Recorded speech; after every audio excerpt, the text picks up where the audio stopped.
to all of you. This is also from The Uncertain Art. I would venture to guess that the percentage of unexamined lives in my profession is shockingly high. Yet the rewards of identifying and facing one's own motivations and tremblings are enormous. I refer here not to some idealized hope of overcoming what is undesirable in ourselves, but rather to the more practical wish that physicians might pursue self-knowledge with a distinctly clinical aim in mind, to help us understand what can be brought to consciousness about why we incline one way or another in the choice of pathways along which we send our patients. Judgment is difficult enough without adding to the problem by further obscuring the dimly recognized or unspoken motives that may influence it. As the aphorism says, the art is long, and there is little we are able to do about the shortness of our own lives. But we can deepen our understanding of ourselves, and in this way, deepen our ability to help our patients and add breadth to the value of our days.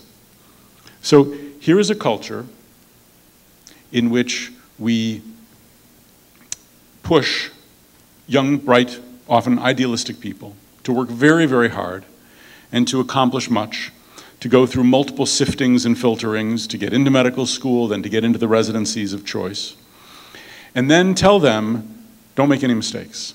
Don't get this wrong. Know what it is. Don't talk to me about what you don't know. Tell me the answer now. Are you cutting or you're not cutting? You going to the OR? What are you doing? What are you, an internist? And one further step.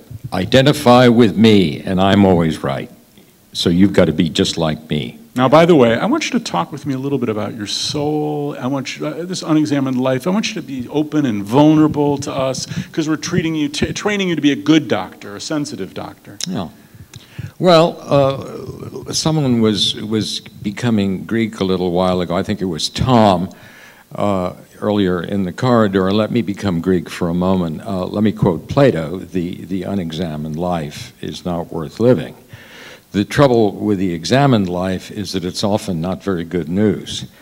And it's one of the reasons that we hesitate to look into ourselves.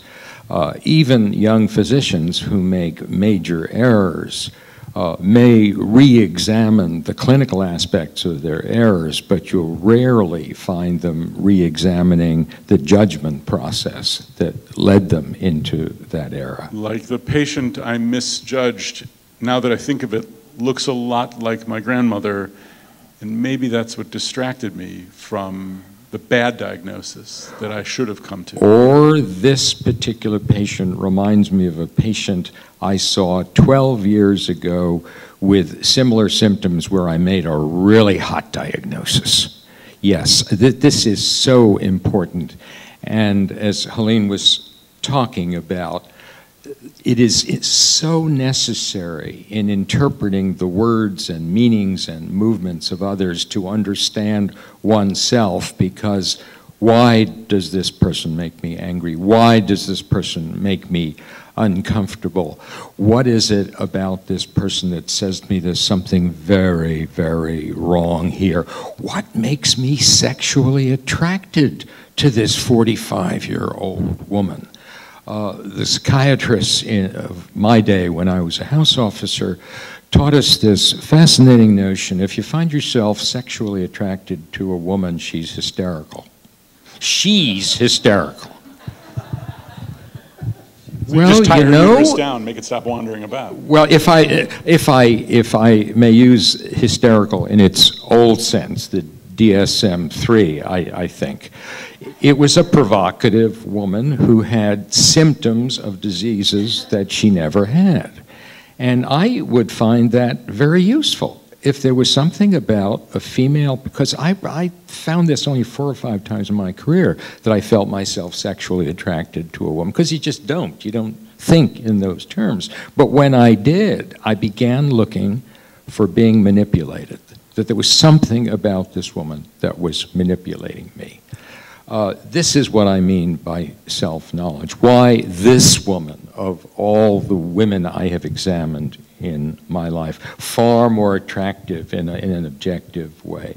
But this is the kind of thing that's significant. You've got to look into yourself and think about the responses, whether this is a reminder of your grandmother or a patient you've seen before, or an error that you made that you're determined never to make again. Yeah. Okay, one more thing I want to read you, and you didn't write this, so you're off the hook now. This is actually an email I received from the chief medical officer here at Swedish recently, and I'm sure emails like this are being sent to physicians all over the country. Value-based purchasing, VBP, arrived on July 1st, 2011.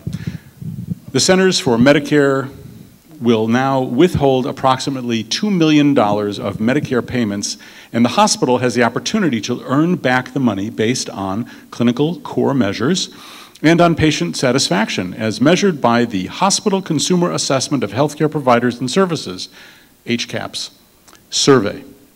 I'll say that again, the Hospital Consumer Assessment of Healthcare Providers and Services.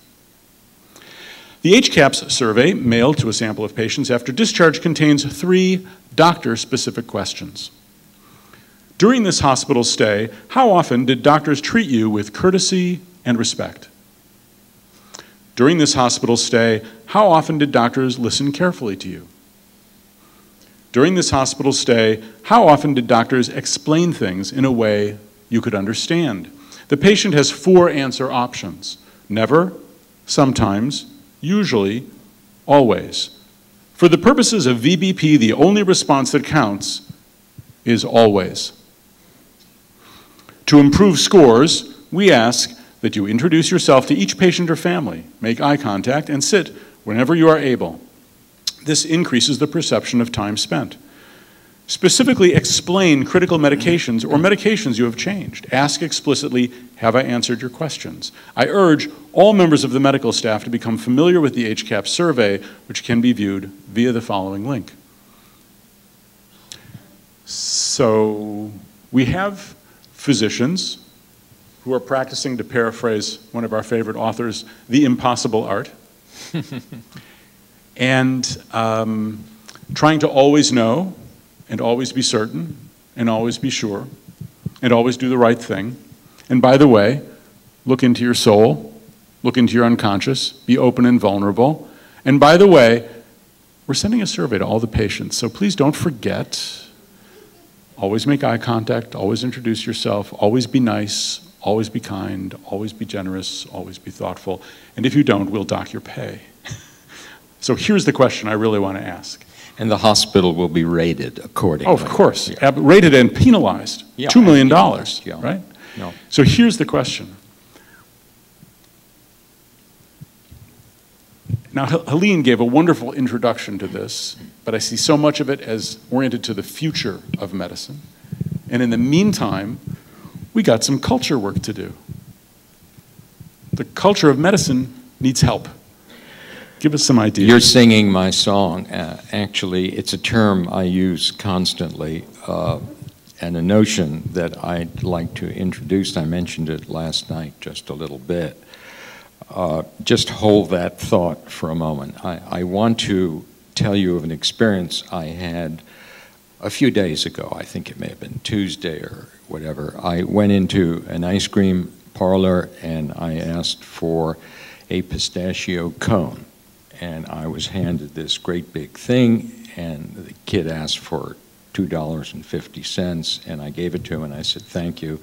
And he said, no problem. And I thought to myself, you son of a bitch, of course it's no problem. That's what you're hired to do.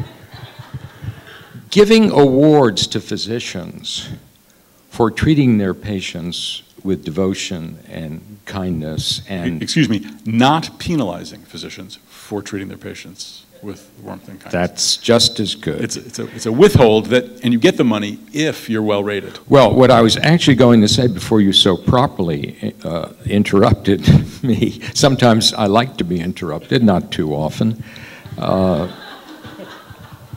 have a verbal slap of the hand that I save for that. Medicine, again, is not a science. It is the product of the culture. from which it springs. And if you've ever tried studying the history of medicine, you come to realize that. That medicine has always had certain responsibilities to the society. You know, the old concept of the social contract, and this is true for any profession at all. The social contract is that we are allowed to break laws. We can take people's clothes off and look at them, for example. We can take a knife and open their bellies. We are allowed to violate a number of the rules of society, and all society asks of us, whether doctors, lawyers, or any other profession, is a guaranteed, unslowed series of services that they can depend on. And that's what sociologists refer to as the social contract, and that's what we have with society. And it's important to recognize that medicine is just as much a sociological phenomenon as it is a scientific phenomenon, and that we have responsibilities not just to the society, but to individuals within the society. One of the greatest of physicians in the 19th century, the man who discovered the cell theory, the notion that cells are the basic unit of all protoplasm, Rudolf Virchow, used to say, physicians are the natural advocates of the poor. No, he said, the way he put it, translated into English, is that physicians are the natural attorneys of the poor. And in German, of course, the word for attorney is Advocat. So we forget this. If I take care of one person and give her or him the best care possible in a university center, then it becomes part of my obligation to do everything I can to see to it that that care is available to all people. Now, I can't personally do that, but I can advocate for it, and I can write about it, and I can talk about it to groups like this. This is as much a part of my responsibility to society as healing is to individual patients. So here we are discussing a cultural phenomenon in addition to a personal phenomenon. And this is why you and I refer to ourselves and others in this room as having a calling that in our own minds at least expects a lot beyond ordinary services. We talk a lot about healthcare, and I think it was Helene who pointed out that healthcare, we ain't really talking about healthcare, we're talking about the provision of services. There's nothing in the Affordable Care Act that has anything to do with healthcare. It has to do with the provision of services, and that's a very different thing.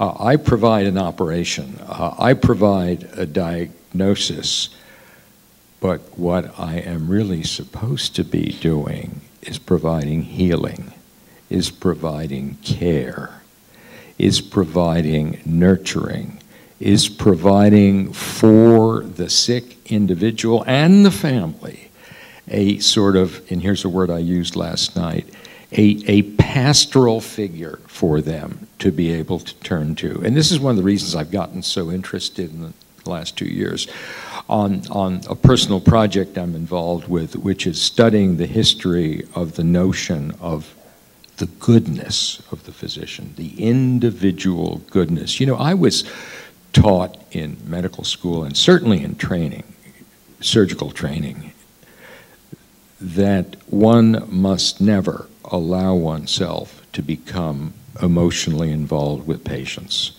One must spend one's training years building a carapace, an external skeleton, to save one from emotional harm. Well, I want to tell you something you know as well as I do, and Neil knows as well as the two of us, that some of the most rewarding experiences of a lifetime are those for a physician in which he or she becomes emotionally involved with a patient.